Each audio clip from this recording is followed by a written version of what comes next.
séminaire, sans doute, s'inscrit dans le cadre du renforcement de la gouvernance du système éducatif haïtien et l'amélioration de la qualité de l'éducation.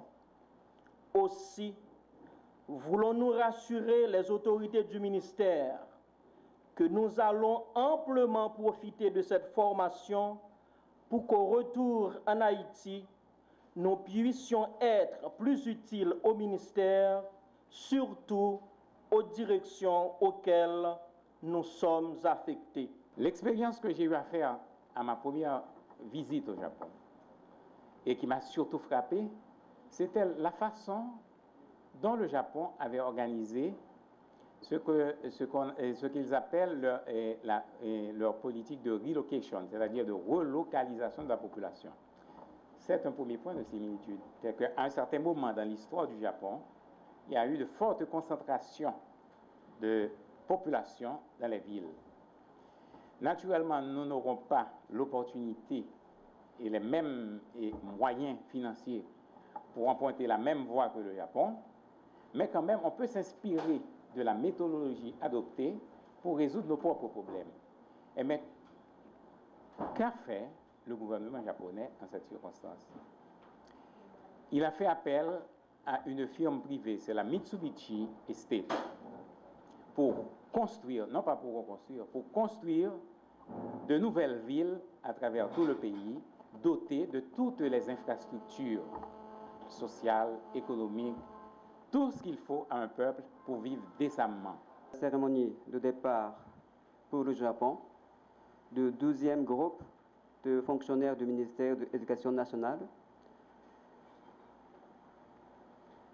et de la formation professionnelle, heureux bénéficiaires de la formation sur la reconstruction et le développement du système éducatif, élaboré par la JICA en étroite collaboration avec le ministère de l'Éducation nationale, afin d'aider le gouvernement haïtien à faire face aux énormes défis auxquels est confronté ce système.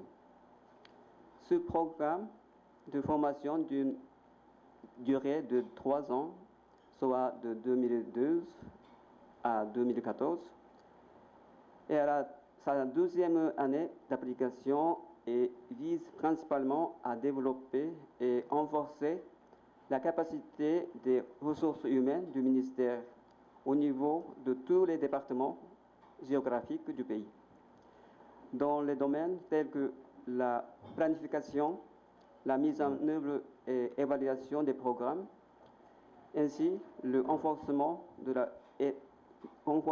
la coordination entre les agences concernées du ministère et les écoles, également avec celles du gouvernement central et régional.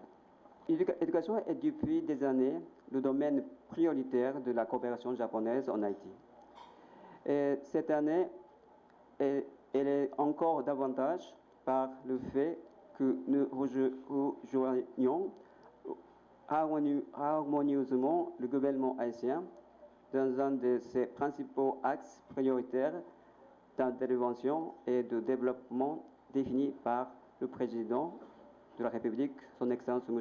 Joseph Martelly, lui-même lors de son énoncé de politique générale.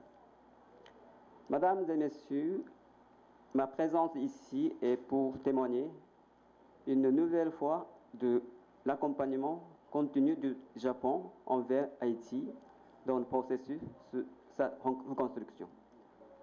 Dans ce sens, nous exprimons ici le vœu que tous les participants à ce programme de formation reviennent dans leur pays afin de définir et mettre en œuvre des plans d'action solides et efficaces pour la reconstruction du pays, reconstruction du système éducatif d'Haïti, à travers leur collaboration avec les membres de la coopération et des organisations dont ils dépendent.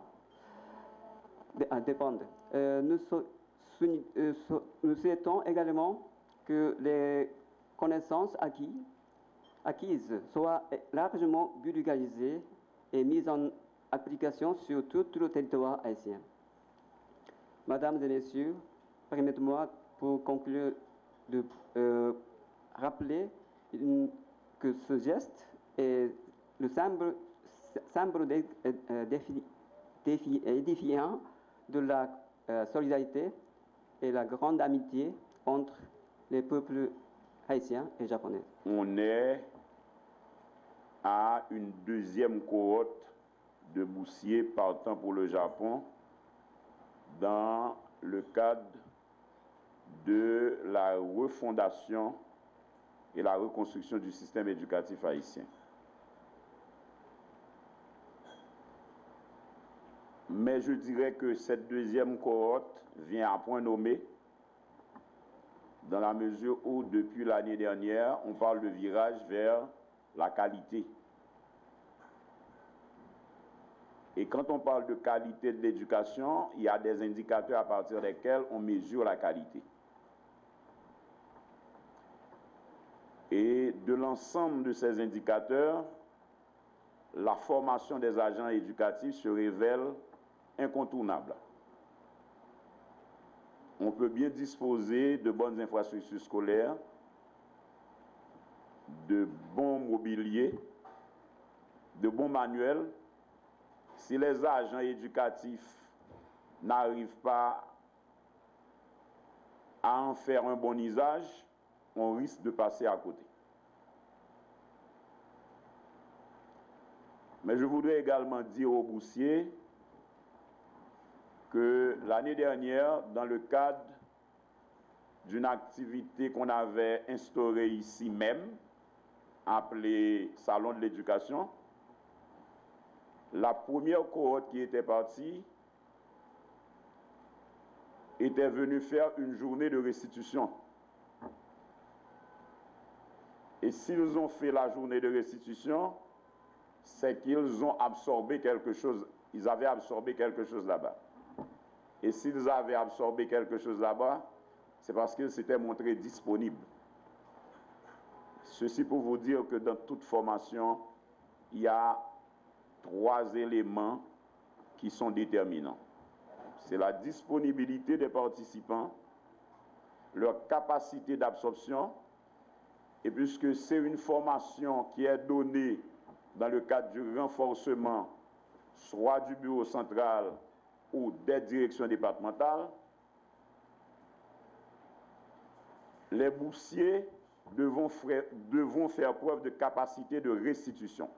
C'est l'occasion pour moi de remercier la coopération japonaise du fait de nous accompagner à ce niveau, car il s'agit de la mise en œuvre d'un programme de formation qui s'étale sur 3 ans et dont l'objet premier est de renforcer la capacité des cadres du ministère. Vous n'êtes pas sans savoir que l'année dernière, grâce à ce programme, une cohorte d'environ 9 personnes s'était rendue au Japon pour bénéficier d'une première série de formations. Voilà que cette année, dans le même sillage, incessamment, honorables boursiers, vous allez quitter le pays. Vous allez quitter le pays pour vous rendre dans une autre culture. Peut-être différente de la nôtre. Je vous convie à comprendre la nécessité de vous rendre disponible pour pouvoir bénéficier davantage du contenu de la formation que comptent vous offrir les enseignants japonais.